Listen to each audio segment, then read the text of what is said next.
আল্লাহ তাআলা রব্বুল আলামিন ডাক দিয়ে জানায় দেয়, ইয়া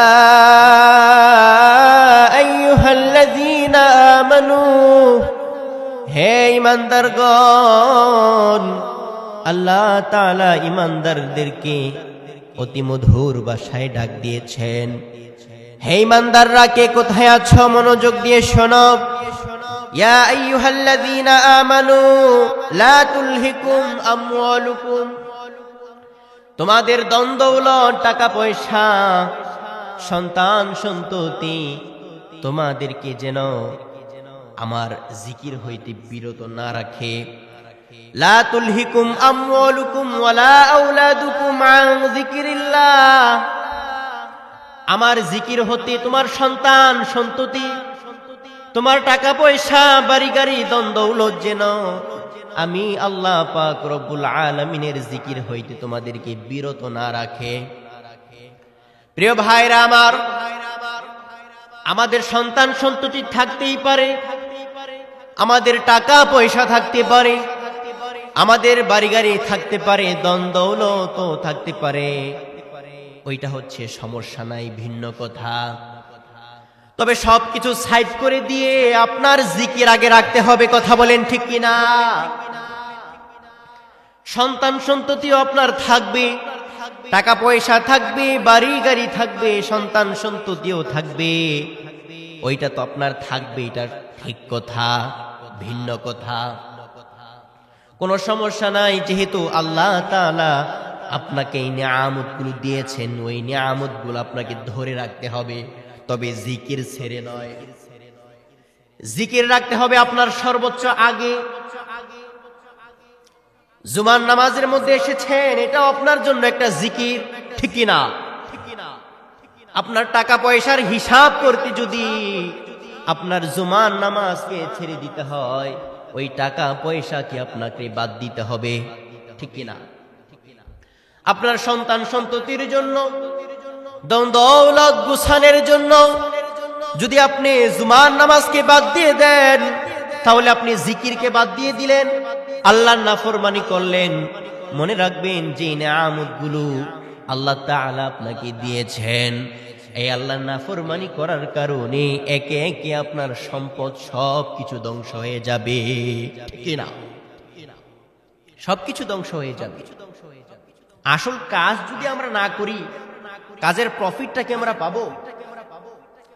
বিভিন্ন সেক্টরে আমরা কাজ করে থাকি, তো ওই সেক্টরের মধ্যে কাজ যদি ঠিকঠাক মতো না করি, মালিক তো আমাদেরকে পার্সেন্টেজটা দিবে না। দিবে? কখনোই সম্ভব নয়। এখন আমি সন্তানকে আঁকড়ে ধরলাম, টাকা পয়সা আঁকড়ে ধরলাম, বাড়ি গাড়ি আঁকড়ে ধরলাম, ধন সম্পদকে আঁকড়ে ধরলাম, আল্লাহর জিকিরকে ছেড়ে দিলাম। খোদার কসম করে বলবো, কখনোই আপনার সন্তান সন্ততি, আপনার ধন দৌলত কাজে আসবে না জিকিরকে ছাড়া, কখনোই কাজে আসবে না। জিকিরকে আঁকড়ে ধরতে হবে। আল্লাহ রাব্বুল আলামিন সেটাই আমাদেরকে বলেছেন, হে ঈমানদারগণ, হে মুত্তাকিগণ, হে পরেজগারগণ, মনোযোগ দিয়ে শোনো, এটা আমল করার চেষ্টা করো। আমল করতে হবে। তোমার সন্তান সন্ততি যেন আমি আল্লাহ পাক রব্বুল আলামিনের জিকির হতে তোমাকে বিরত না রাখে। তোমার টাকা পয়সা, বাড়ি গাড়ি, ধন দৌলত, জায়গা সম্পদ যেন আমি মালিক রব্বুল আলামিনের ধন দৌলত, আমি আল্লাহ পাক রব্বুল আলামিনের জিকির হইতে যেন বিরত না রাখে। ওয়ামান ইয়াফআল যালিকা ফাউলাইকা হুমুল খাসিরুন।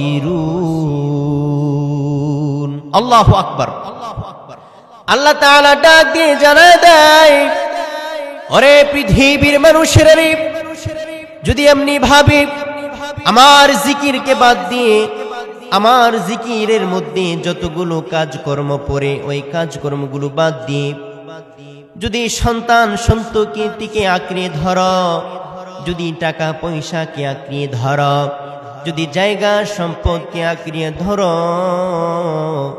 আমি আল্লাহ পাক রব্বুল আলামিন বলে দিলাম, ومن يفعل ذلك فأولئك هم الخاسرون। তুমি যদি গাফেল হয়ে যাও, তুমি যদি এই জিকির হইতে বিরত হয়ে যাও, অবশ্যই অবশ্যই তোমরা ক্ষতির মধ্যেই নিপতিত হবে। পরে নাউজুবিল্লাহ, ক্ষতিগ্রস্ত হবে। এই ঘোষণা আমার নয়, এই ঘোষণা আল্লাহ পাক রব্বুল আলামিন দিয়েছে। সবকিছুকে আঁকিয়ে ধরলাম, আল্লাহর জিকিরকে বাদ দিয়ে দিলাম, তো আল্লাহ আমাদেরকে নিয়ামত তো দিবে না, আমাদেরকে ধ্বংস করে দিবে। ক্ষতিগ্রস্তের মধ্যে আমরা থাকবো সব সময়, এটা আল্লাহর কোরআনের মধ্যে আল্লাহ তাআলা আমাদেরকে বলেছেন। প্রিয় হাজিরিন, আমাদের কাছে অনেক মানুষ আসে বলে সন্তান থেকে আমরা কিছু ভালো প্রফিট পাচ্ছি না। বলে কি বলে না? বলে কি বলে না? বলে যে সন্তান থেকে আমরা ভালো কোনো প্রফিট পাচ্ছি না। সন্তানকে বলি ডানে চলতে, সন্তান চলে বামে। সন্তানকে যদি এদিকে বলি, সন্তান চলে সেদিকে। সামনের দিকে চলতে বলি, চলে পিছনে। এরকম আছে না নাই? আর আওয়াজ দিয়ে বলি আছে না নাই? শুনুন কেন? আল্লাহ রাসূল সাল্লাল্লাহু আলাইহি ওয়াসাল্লামের নাতি হাসান রাদিয়াল্লাহু তাআলা আনহু যে সময় দুনিয়ার জমিনের মধ্যে প্রবিষ্ট হয়েছে, আবু রাফি রাদিয়াল্লাহু তাআলা আনহু হইতে বর্ণিত, যখন হাসান রাদিয়াল্লাহু তাআলা আনহু দুনিয়ার জমিনের মধ্যে প্রবিষ্ট হয়েছে, আল্লাহর রাসূল সাল্লাল্লাহু আলাইহি ওয়াসাল্লাম হাসান রাদিয়াল্লাহু তাআলা আনহুর কানের মধ্যে আযান দিয়েছি। পড়েন সুবহানাল্লাহ। প্রিয় ভাই, আপনার সন্তান মানুষ হবে কয়টা কারণ করলে? আপনার সন্তান মানুষ হওয়ার সর্বোচ্চ মাধ্যম হচ্ছে আপনি মা বাবা হিসেবে, ঠিক কিনা? আবার আপনার সন্তান নষ্ট হওয়ার পেছনে আপনার অবশ্যই হাত আছে। এটা আপনাকে যদি আমি বলি, আপনার ক্লিয়ার হয়ে যাবে। রাসূলুল্লাহ সাল্লাল্লাহু আলাইহি ওয়াসাল্লাম আমাদেরকে শিক্ষা দিয়েছেন তিনার নাতিকে দিয়ে। হাসান রাদিয়াল্লাহু তাআলা আনহু যেই সময় দুনিয়ার জমিনের মধ্যে প্রবিষ্ট হয়েছে, রাসূল আরবি সাল্লাল্লাহু আলাইহি ওয়াসাল্লাম হাসান রাদিয়াল্লাহু তাআলা আনহুর ডান কানে আযান দিয়েছেন এবং বাম কানে আকামত দিয়েছে। সুবহানাল্লাহ। এইটা যদি জন্মের সময় করা হয়, অবশ্যই কি অবশ্যই আপনার সন্তান যেমনি ভাবে জন্ম হয়েই আযানের শব্দটা শুনেছে, বড় হয়ে সেই সন্তান কখনোই নামাজ থেকে বিরত থাকবে না। বাম কানে যেহেতু আকামত শুনেছে, আপনার সন্তান আকামত দিলেই সেই নামাজের মধ্যেই প্রবিষ্ট হয়ে যাইবে। সুবহানাল্লাহ। আজকে সন্তান যেই সময় আসতে নেয়, এর আগে থেকে পেট শুদ্ধা, পেট সহকারে কিছু কিছু বাবা আছে যারা ফেসবুক সোশ্যাল মিডিয়াতে ছেড়ে দেয়। কথা বলেন ঠিক কিনা? সোশ্যাল মিডিয়াতে ছেড়ে দেয় যে এতদিন বাকি আছে আমার সন্তান প্রবিষ্ট হবে। ওই রেহেমটা দামি হবে কিভাবে? যে রেহেমটা, যে পেটটা, যে পেটের মধ্যে, যে রেহেমের মধ্যে সন্তানটা আছে, 10 মাস 10 দিন মা সেই রেহেমটাকে লালিত পালিত করছে, কিন্তু জন্ম নেওয়ার আগেই এই রেহেমটা যদি শত শত লক্ষ লক্ষ মিলিয়ন মিলিয়ন মানুষ দেখে ফেলে, ওই সন্তান তো ভালো হবে না, খারাপ হয়ে যাবে। কথা বলেন ঠিক কিনা? সন্তান ভালো হবে কই থেকে? মা বাবা যারা আছে, কিছু মানুষ এই ফেসবুকের মধ্যে ছবি ছেড়ে দেয়। এটা কোন কথা? আরে ভাই, আপনার ছবি ছাড়েন, সমস্যা তো নাই। আপনার সন্তানের ছবি ছাড়াও তো ঠিক নয়। সন্তানের উপর নজর পড়তে পারে, আপনার স্ত্রীর উপর কুদৃষ্টি যদি পড়ে, সন্তান তো জীবনও ভালো হবে না। কথা বলেন ঠিক কিনা? এই জন্য সতর্ক থাকতে হবে। সকল ওলিদের মাথার তাজ বড় পীর আব্দুল কাদের জিলানী আল গিলানী আল হাসানী ওয়াল হুসাইনী রাহমাতুল্লাহি আলাইহির ঘটনা যদি আপনাদেরকে বলি, মায়ের রেহেমটা ছিল সোনার টুকরা। সন্তান যে সময় দুনিয়ার মধ্যে প্রবিষ্ট হয়েছে, দুনিয়ার জমিনের মধ্যে যে সময় সন্তানটা প্রবিষ্ট হয়েছে, হীরা টুকরা হয়ে তারপর বের হয়েছে দুনিয়ার জমিনের মধ্যে, পড়েন সুবহানাল্লাহ।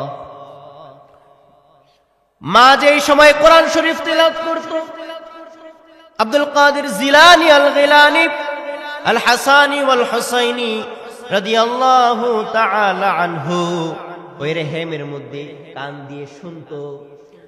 এক পারা নয়, দুই পারা নয়, 18টি পারা কোরআন শরীফ তেলাওয়াত করে ফেলেছিল তার মা। এমন ভাবে রেহেমের মধ্যে সন্তানটাকে রেখে তেলাওয়াত করেছিল। এক পারা নয়, দুই পারা নয়, এক অক্ষর নয়, দুই অক্ষর নয়, 18টি পারা কোরআন তার মা মুখস্থ করে ফেলেছিল। সুবহানাল্লাহ। সন্তানটা এমন হয়েছে, এমন হীরার টুকরা হয়েছে, এমন সুদর্শন হয়েছে, যাকে আমার আল্লাহ পাক রব্বুল আলামিন ওলিদের মাথার তাজ বানিয়ে দিয়েছে। মায়ের মুখে মুখে শুনে শুনে শুনে শুনে এই সন্তান গর্ভের মধ্যে 18 পারা কোরআনকে মুখস্থ করে ফেলেছে। সুবহানাল্লাহ। ওইটাও তো সন্তান ছিল। আজকে আমরা কোন সন্তান হইলাম? আজকে আমরা কোন সন্তান হইলাম যে সন্তান হয়ে মা বাবাকে বাদ দেই না? কোন সন্তান হইলাম যে মা বাবাকে তো কিছু করি না, আবার প্রহার করি? ওইটাও তো সন্তান ছিল, আমরাও তো সন্তান। কেমন নাফরমান হয়ে গেলাম। প্রিয় হাজিরিন, আমার এই জন্য আপনাকে সতর্ক থাকতে হবে আপনার সন্তানের ক্ষেত্রে। আপনার সন্তানকে শিক্ষা দিতে হবে আদব। আপনার সন্তান যেই সময় দুনিয়ার মধ্যে প্রবিষ্ট হয়েছে, ডান কানে আজান, বাম কানে ইকামত দিতে হবে। আপনার সন্তানকে তাহনিক করাইতে হবে ভালো বুজুর্গনের দিনকে দিয়ে। বুজুর্গনের দিনের জিহ্বার মধ্যে একটুখানি খেজুর দিয়ে চিবিয়ে সন্তানকে খাইয়ে দিতে হবে, একটুখানি মধু। ওই আলেম, যারা বিজ্ঞ আলেম, তাদের মুখের মধ্যে নিয়ে আপনার সন্তানকে যেই সময় মুখের মধ্যে দিবে, আপনার সন্তান কণ্ঠওয়ালা হয়ে যাবে। এই আলেম হক্কানি বুজুর্গনের দিনের সহবতের কারণে আপনার সন্তান একদিন বড় বুজুর্গনের দিন হয়ে যাবে। সুবহানাল্লাহ। আপনি যেই সময় সন্তানকে আস্তে আস্তে অগ্রসর করছেন, আপনি যেই সময় সন্তানের 7ম দিন হয়েছে, 7 দিন হয়েছে, ওই সময় আপনার আকিকা দেওয়া সুন্নাত। এটা রাসূল করেছিল। আকিকা দিয়ে দিবেন।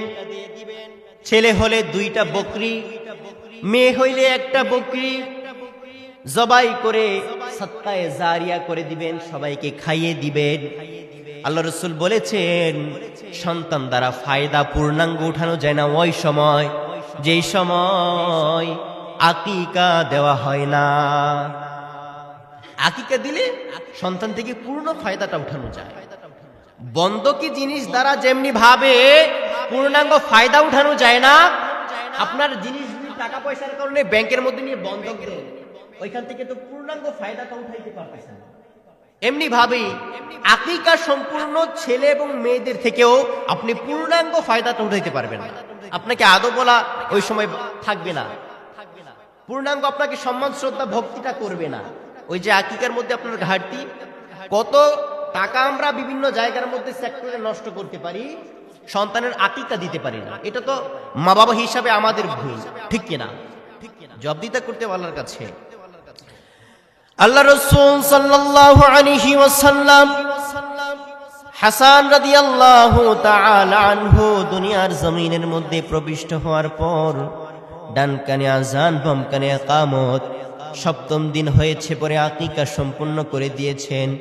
এবং তিনার মাথার মধ্যে যতগুলো চুল হয়েছিল, এই চুলগুলো চেঁচে রূপা, ওই সময় দিরহাম ছিল। ওই সময় কি ছিল? দিরহাম ছিল। ওই চুলগুলো ঢাকি পাল্লার মধ্যে মেপে যতটুকু হয়েছে, এটা সদকায়ে জারিয়া হিসাবে, ওই পরিমাণ সদকায়ে জারিয়া হিসাবে দিরহাম মানুষকে বন্টন করে দিয়েছে। সুবহানাল্লাহ। এটা আমরা অনেকে জানিও না। তারপরে সন্তান যেই সময় অগ্রসর হচ্ছে, আমরা অনেক বাবা মা আছি, সন্তানের সামনে বকাবাজি করি, আছে না? সন্তানের সামনে স্ত্রীকে বকাবকি করি, আয় রে ভাই আপনিই তো আপনার সন্তানকে নষ্ট করছেন। সন্তান আপনার দুনিয়ার মধ্যে আসতে দেরি, আপনি তার হাতে একটা মোবাইল দিয়ে দিয়েছেন। আপনার সন্তানটা ভালো হবে কই থেকে বলেন তো? সন্তানকে মোবাইল দেওয়ার কারণটা কি আপনাদেরকে আমি জিজ্ঞেস করছি। আজকে দেখা যায় এদিকে সেদিকে আনাচে কানাচে অগোচরের মধ্যে আপনার সন্তান নষ্ট হয়ে যাচ্ছে, আপনি আজকে খেয়াল রাখছেন না। মোবাইল দিয়ে দিয়েছেন, সে ফ্রি ফায়ার খেলছে, পাবজি গেম খেলছে, তারপরে এমনি ভাবে সে বিভিন্ন ভিডিও দেখছে, তো তার দৃষ্টি তো নষ্ট হয়ে গিয়েছে সেই ছোট কাল থেকে। বড় হওয়ার সময় আপনি তাকে সামাল দিবেন কিভাবে? আমার কাছে আপনাকে উত্তর দিতে হবে। দুনিয়ার মধ্যে সন্তান আসার একমাত্র কারণ সন্তানের ভালো চাওয়া, সন্তানের ভালো চাওয়া, এবং বাবা মারা এটাই মূলত করে থাকেন। কোন সন্তান সন্ততির খারাপ এই বাবা মারা চায় না, অন্তত বাবা মারা চায় না। অন্যান্য মানুষরা চাইলেও বাবা মারা চায় না। কিন্তু আপনি আজকে চাইলেন কোথায় থেকে? আপনার আজকে সন্তানকে খুশি করার জন্য মোবাইল কিনে দিতে হবে। গোপনে তো আপনার সন্তানটা নষ্ট হয়ে যাচ্ছে, আপনার খেয়াল নাই। প্রিয় ভাই, যত কষ্টই হোক মোবাইল দেওয়া যাবে না। সন্তানকে দুইটা জিনিস দিলে সন্তান তাড়াতাড়ি নষ্ট হয়ে যায় ছোটবেলায়। এক নাম্বার হচ্ছে মোবাইল, আরেক নাম্বার হচ্ছে টাকা। কি? আমার সাথে সাথে বলতে হবে কি কি? এক নাম্বার মোবাইল, দুই নাম্বার হচ্ছে টাকা। টাকা দেওয়া যাবে না।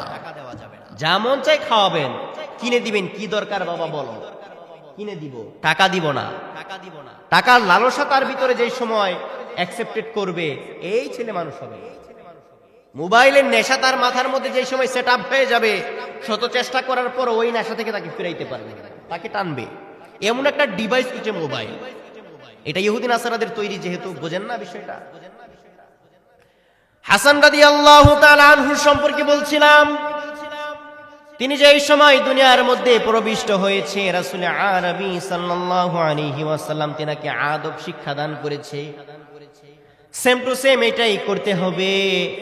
আমাদেরকে আমাদের সন্তানদেরকে আদব শিক্ষা দিতে হবে, আদব বলা বানাইতে হবে, বিশেষ করে দিন শিক্ষা দিতে হবে। আবার সন্তান যেই সময় ভূমিষ্ঠ হয়ে যায়, সাবালক হয়ে যায়, বয়প্রাপ্ত হয়ে যায়, যেই সময় তার বিবাহ বন্ধনে আবদ্ধ হওয়া দরকার, ওই সময় বাবা মা হিসাবে বিবাহ বন্ধনে আবদ্ধ করে দিতে হবে। পড়েন সুবহানাল্লাহ। আর যদি বিবাহ বন্ধনে আবদ্ধ হওয়ার সময় চলে যাইতে থাকে, তাহলে মনে রাখবেন, সন্তান যদি কোনো জিনা করে, ব্যভিচার করে, ওই হিসাব আপনি বাবা মা হিসাবে দিতে হবে। ঠিক না? দিতে হবে। সন্তানের প্রত্যেকটা সাবজেক্ট আপনাকে জানতে হবে, মানতে হবে। কিছু কিছু সন্তান সন্ততি আছে ডানে বামে ঘুরে, রাস্তাঘাটে করে, মা বাবার কোনো খেয়াল নাই। সন্তান খাইলো, ঘুমাইলো নাকি কি করলো, কিচ্ছুর কোনো খেয়াল নাই। দুনিয়ার মধ্যে সন্তানকে আসছেন, জন্ম দিয়েছেন, কর্ম করে দিবেন না? টাকা পয়সাই দিয়ে কি সবকিছু হয় নাকি? আপনার সন্তানকে আদব ওয়ালা বানাইলে, আখলাক ওয়ালা বানাইলে, সচরিত্র ওয়ালা বানাইলে, আপনার সন্তানের কারণে আপনার মাথা উঁচু হবে। কথা বলেন ঠিক কিনা? আর সন্তান যদি আপনার জন্য একটি বারের জন্য নষ্ট হয়ে যায়, একটা কথা আছে, পোতো হইগের মধ্যে বাবাকে গাইল শোনায়। আসেন, এরকম একটা প্রবাদ আছে না? আমি বাংলায় বলে দিলাম, আপনাকে গাইল শুনতে হবে কয়দিন পর থেকে। আপনার সন্তান তাকে মারবে, তাকে ধরবে, তাকে ছিড়বে, ওই বকাবাজি আপনাকে খাইতে হবে। আপনি তো ভালো মানুষ, আপনি তো নরম মানুষ, আপনি তো সাধারণ মানুষ, কিন্তু ছেলেদের জন্য, কিছু কিছু ছেলেদের জন্য আপনার অসাধারণ হয়ে যায়, মানুষের সাথে ঝগড়া বিবাদের মধ্যে যুক্ত হবে। এই জন্য প্রিয় ভাইরা আমার, আমি আপনাদেরকে হাত জোর করে বলবো, কেউ কষ্ট নিবেন না। আপনাদেরকে ভালোর জন্য বলছি, সন্তান সাবালক হওয়ার আগে আপনার সন্তানকে আপনি গুছিয়ে নেওয়া আপনার ফরজে আইন। এটা আপনাকেই নিতে হবে, মানুষ আপনার সন্তানকে নিবে না। আপনার সন্তানকে সিরাতুল মুস্তাকিমের পথ দেখাইতে হবে, সিরাতে আহলেল জাহিমের পথ থেকে বিরত থাকাইতে হবে, আদব শিখাইতে হবে। মসজিদের মধ্যে যেই সময় আসে, তাকে বলতে হবে চুপ করে থাকো, নামাজ আদায় করো। প্রত্যেক জুমার মধ্যে টেনে টেনে নিয়ে আসতে হবে মসজিদের মধ্যে। যেই সময় আপনার সন্তানকে আপনি সবকিছু শিখাইতে থাকবেন, এইটা অবশ্যই শিখাবেন যেই সময় জুমার নামাজের সালামটা ফিরানো হয়, বাবা তোমার সামনে দিয়ে একটা দান বাক্স যায়, ওইখানে আপনার টাকাটা আপনার সন্তানের হাতে দিয়ে দিবেন। সন্তানের হাতে দিয়ে দেওয়ার কারণে আপনার সন্তান যেই সময় 1 জুমা নয়, 2 জুমা নয়, 3 জুমা নয়, এমনি ভাবে প্র্যাকটিক্যাল করতে থাকবে। একদিন আপনার যদি মিস্টেক হয়ে যায়, আপনাকে ডেকে ডেকে সন্তান বলবে, বাবা এই সপ্তাহে তো আমি টাকাটা দেই নাই। ওই যে আপনি ছোটবেলায় থেকে তাকে টেনে টেনে সদকায়ে জারিয়ার একটা আমল শিক্ষা দিলেন, আমি আপনাদেরকে গ্যারান্টি দিচ্ছি সে বড় হয়ে সদকা করবে, সে বড় হয়ে মানুষের পাশে দাঁড়াবে, সে বড় হয়ে মানুষকে সম্মান করবে, শ্রদ্ধা করবে, ভক্তি করবে, এবং সেই সন্তানের কারণে আপনার মাথাটা উঁচা হয়ে যাবে। এবং আপনি যেই সময় লাস্টবার কবরস্থ হয়ে যাবেন, অন্ধকার কবর, 3.5 হাত মাটির ঘরের মধ্যে, ওই সময় ওকুর রব্বির হামহুমা ওয়া কাদা রব্বুকা আল্লা তা'বুদু ইল্লা ইয়্যাহু ওয়া বিল ওয়ালিদাইনি ইহসানা ইম্মা ইয়াবলুগান্না ইনদাকাল কিবারু আহাদুহুমা أو كلاهما فلا تقل لهما أف ولا تنهرهما واخفض لهما جناح الذل من الرحمة وقل رب ارحمهما كما ربياني صغيرا سبحان الله। এমনি ভাবে সন্তান আপনাকে ইহসানের সহিত দেখবে। আপনি যেই সময় বৃদ্ধ হয়ে যান, সন্তান আপনার খোঁজ খবর নিবে, আপনাকে আবজিয়ে রাখবে বুকের মধ্যে, বাবা নানার কাজের মধ্যে যাইও না, তোমার তো বয়স হয়ে গিয়েছে, আমি তোমাকে চালাবো। এবং আপনি যেই সময় ইন্তেকাল করবেন, সন্তান থেকে ভালো একটা প্রফিট পাবেন, আপনার কবরের পাশে গিয়ে দোয়া করতে থাকবে, রব্বির হামহুমা কামা রব্বায়ানি সগীরা। সুবহানাল্লাহ। সন্তানকে ওই রকম ভাবে লালিত পালিত করতে চাই কি চাই না? আওয়াজ দিয়ে বলি, চাই কি চাই না? আজকে আমরা বাবা মা হিসাবে সম্মানের আশা করি, শ্রদ্ধার আশা করি, ভক্তির আশা করি, কিন্তু আমাদের মধ্যে সর্বোচ্চ একটা ভুল হচ্ছে, আমাদের সন্তানকে আমরাই আদব শিক্ষা দিতে পারি না। এই কথা বলেন ঠিক কিনা? আজকে থেকে শুরু করে দেন। এখন আপনার বাচ্চারা ছোট আছে, বাবা এটা কইরো না, এটা করো। মানুষ আপনার সন্তানকে শাসন করবে, বাবা থাক, তোমাকে তো শাসন করেছে না। আপনি যদি আবার পাশা গঞ্জা দিয়ে তার সাথে ঝগড়া করতে চান, সন্তান লাইফে যাবে। সন্তান বলবে আমার বাবা তো আছে, আমাকে কে কি করবে, নষ্ট হয়ে যাবে। এই জন্য সতর্কতাবাণী থাকতে হবে। বিশেষ করে মাদ্রাসার মধ্যে ভর্তি হওয়ার চেষ্টা করবেন, কারণ যে সন্তান মাদ্রাসার মধ্যে ভর্তি হয়, অন্তত বৃত্তকালে আপনার সাথে বেয়াদবিমূলক আচরণ করবে না। কথা বলেন ঠিক কিনা? যাই করে না কেন আপনার সাথে বেয়াদবি করবে না। সন্তান যেই সময় মা বাবার মনের মধ্যে আঘাত দেয়, বিশ্বাস করেন এত একটা খারাপ লাগে, এত একটা কষ্ট, এই কষ্ট মনে হয় দুনিয়ার জমিনের মধ্যে তৃতীয় ব্যক্তি আর নেই। এত কষ্ট হয়, আমি জানি কিছু। তো আমরা যেন সতর্ক থাকি আমাদের সন্তানের ক্ষেত্রে। সন্তানের কারণে জিকির থেকে বিরত থাকবো না। সন্তানদেরকে আখলাক শিক্ষা দিব, আদব শিক্ষা দিব, ভালোবাসা স্নেহ করব। ভালোবাসার সময়, স্নেহের সময় সব সময় নয়। যে সন্তানের জন্য আপনার সবকিছু উজাড় করে দিয়েছেন, সেই সন্তান আপনার কবরের পাশে দাঁড়াবে না। যেই সন্তানকে আপনি শাসন করবেন, যেই সন্তানকে আপনি আজকে ভালো কিছু শিক্ষা দিবেন, কোরআনের তাকাজা দিবেন, মনে রাখবেন সেই সন্তান আপনার কবরের পাশে দাঁড়িয়ে রব্বির হামহুমা কামা রব্বায়ানি সগীরা বলে বলে দোয়া করবে। পড়েন সুবহানাল্লাহ।